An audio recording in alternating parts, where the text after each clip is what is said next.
Disclaimer. To the Pharisees and Karens out there, How dare you! all guests on this show do not reflect the opinions of the host. The purpose of this show is to have interesting conversations, stretch our minds, and grow. Not what we want! If you are looking for an echo chamber, viewer and listener discretion is advised. You talk about extreme.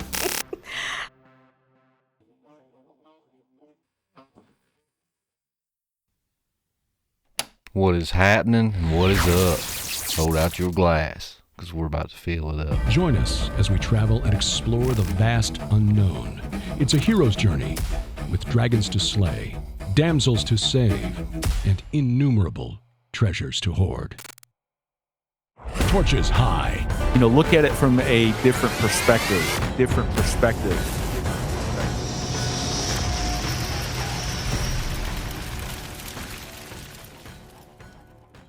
Hello and welcome to the show. This is the Cult of Conspiracy, and my name's Jonathan. I'm Jacob. And today we bring back your boy Prometheus Lens. Justin Brown, welcome back to the show, my good dude. Hey, man, thanks for having me back. You guys are two of my favorite people. Don't tell nobody. Can't play favorites in this game. It'll be a secret. Nobody will hear this episode, so you're no, just kidding. Yeah. So what's new with you today, bro?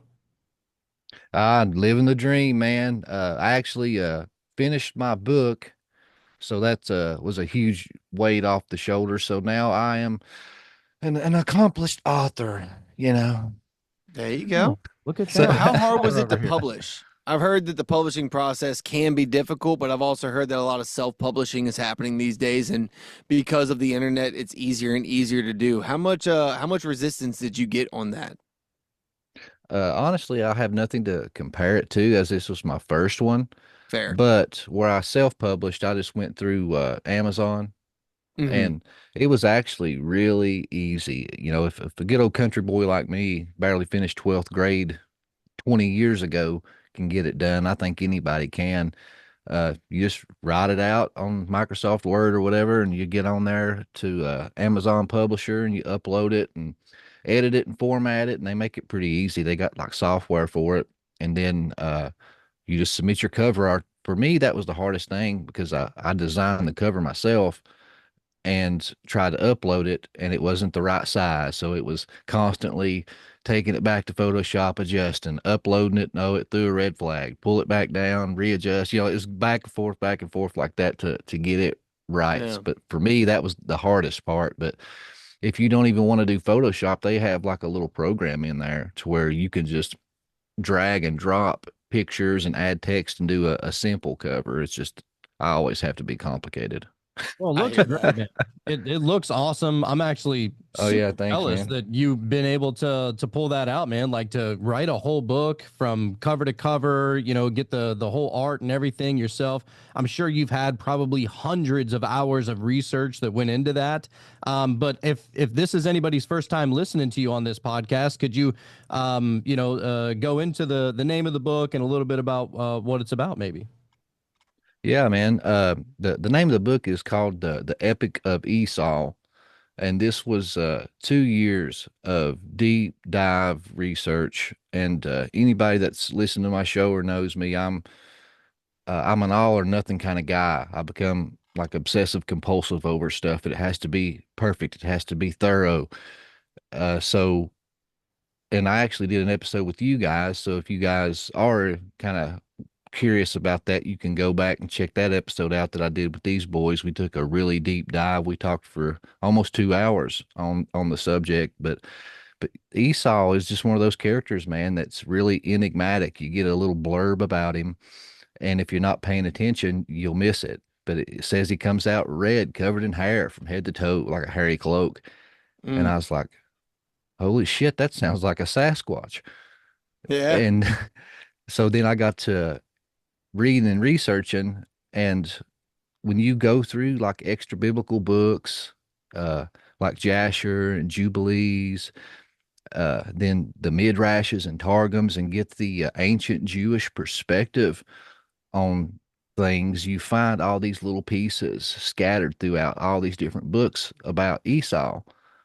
And then I discovered Louis Ginsburg, Legends of the Jews. It's a 9-book series just on legends and lore of the Jewish people, and there was just all kinds of fascinating pieces about this guy. So I just went through on a treasure hunt and gathered all these pieces and compiled it into this really like compelling, flowing narrative that stitches perfectly right into the Bible and answers a lot of questions and missing pieces from the biblical text. It was a journey in itself, researching this book and finding this stuff out and putting it on paper. Oh, No I'm doubt, sure it man. feels amazing to be finally have a finished product and to be able to talk about it. That is awesome, man. Just out of curiosity, so we've heard plenty of different like Bigfoot, Sasquatch theories and stories and stuff like that. But whenever it comes to your understanding of the Sam Squanch, do you believe that this is a Nephilim? Like this is fallen angel mixed with some kind of humanoid on Earth? Yeah, that's my conclusion, and I talk about it in the book, and it goes into some sketchy territory for a lot of Christians, but I delve into the serpent seed doctrine, and I am of the opinion that Esau was a serpent seed, and I also believe that Cain was a serpent seed, and whether it was, we can argue all day if it was factually true or not, or if it was a physical conception or a spiritual conception. Those things we can, have conjecture back and forth about. But one thing that I found in this book, and I argue and come with receipts, is that you cannot argue that that was the belief of the people of that time. So, we can argue semantics, was it physical union? Was it spiritual union? Was he or wasn't he a serpent seed? I mean, that can be back and forth and have different opinions, but the ancient writers, the people of that time that were writing these stories, believed them to be. And Now, Esau marries into Nephilim giant clans. So you have a serpent seed interbreeding and marrying with Nephilim giants. They're all in this story.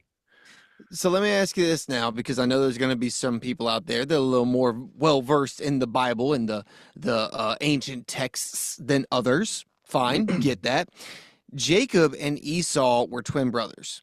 So are Yes. we, or not we, are you proposing that Esau was of serpent seed, but Jacob was not, even though they shared the same womb, same DNA 100%, same mother, same father, all of this?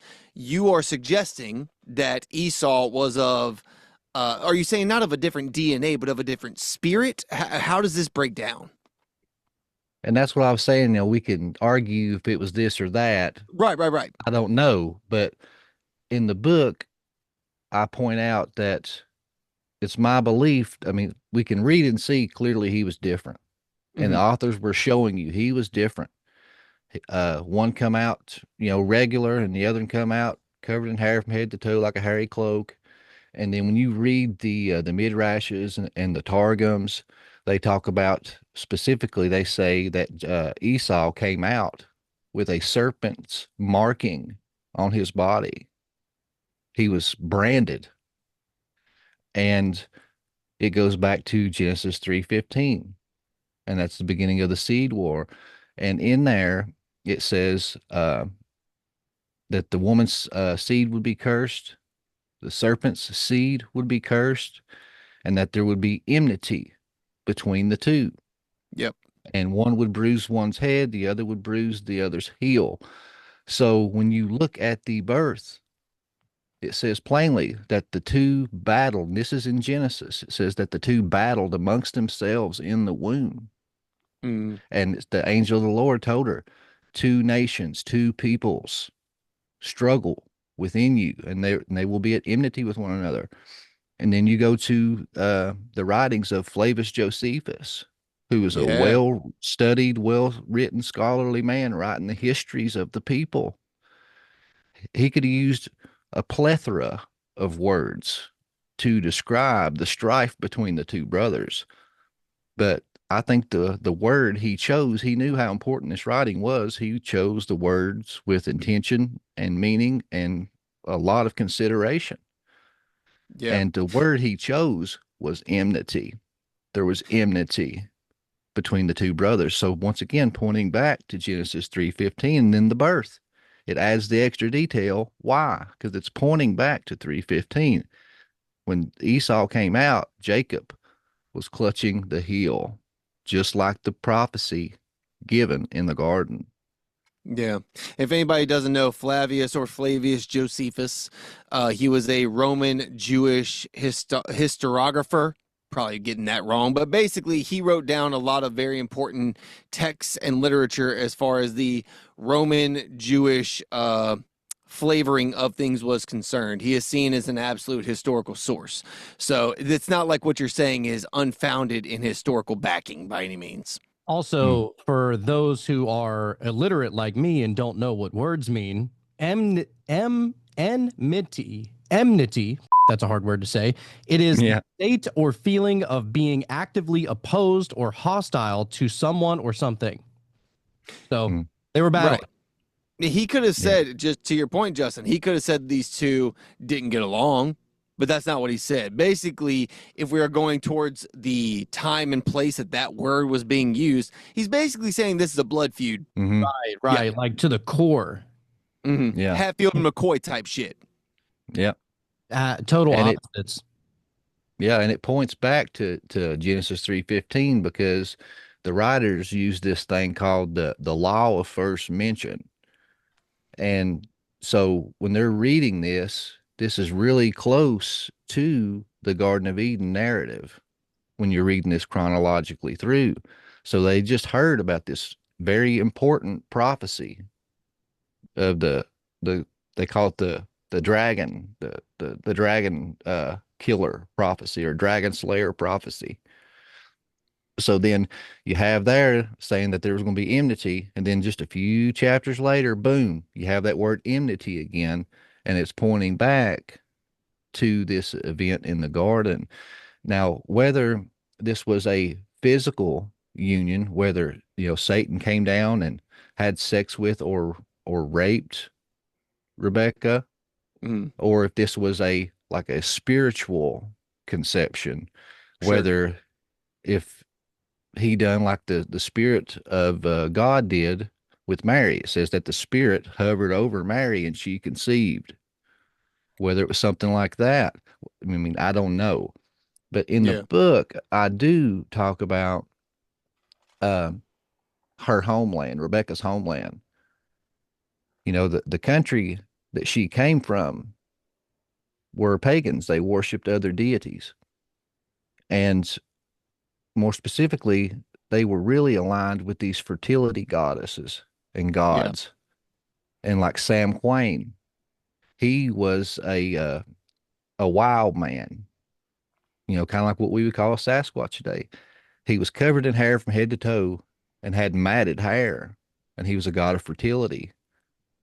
And at this point, she was barren. She was getting older in age, didn't think she was going to be able to deliver a son. So, and even when she's gone to get acquired for her husband, the Eleazar, the cupbearer of Abraham, it says that when he goes into the house and says, I'm here to get a bride for my master's son, her father says, far as concerning Yahweh, says, we can speak neither good nor evil of this God.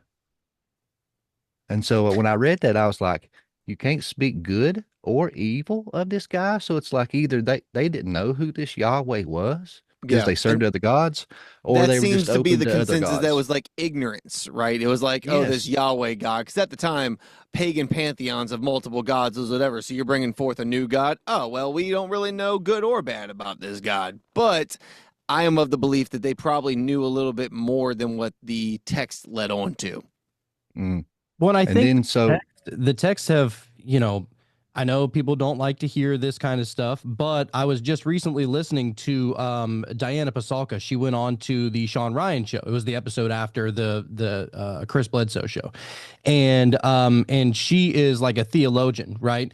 And so she's like a major theologian. She's allowed to go in and check out all the Vatican archives and the library. She says that there's literally, I think it was 62 miles worth of books that are within the Vatican, 62 miles like worth of like book shelving. And so there's just a lot of stuff down in there, and they don't like, if they go and like redact a story or they take something out of the Bible or whatever, they don't get rid of the original. It's still there. It's just that, you know, the main narrative of a lot of these stories have been reworded or changed out, or, you know, they're trying to fit the flavor of the story. So it's possible here that, you know, where there are missing holes, maybe there weren't holes before, you know, like whenever we're trying to find certain details to get more specific about this kind of stuff, that stuff probably does exist somewhere. Like, you got to think, whenever the people were writing these books, they probably had a lot more context than what, you know, just the finished product that we have within the Bible, right? Yeah, and then you had these other scrolls and books like Jasher, Jubilees, and Enoch. I firmly believe that it was strongly established in the oral tradition. They had the proper context of these things, and then they had these other scrolls. So it's like, you know, as far as like Genesis 6, you know, that's a pretty big deal to us. You know, the angels came down and bred with the daughters of men and made Nephilim giants. It totally corrupted the earth so bad that God had to bring a flood. But all we get's a little blurb. You know, in those days, you know, the sons of God bred with the daughters of men, creating Nephilim giants. Okay, let's move on.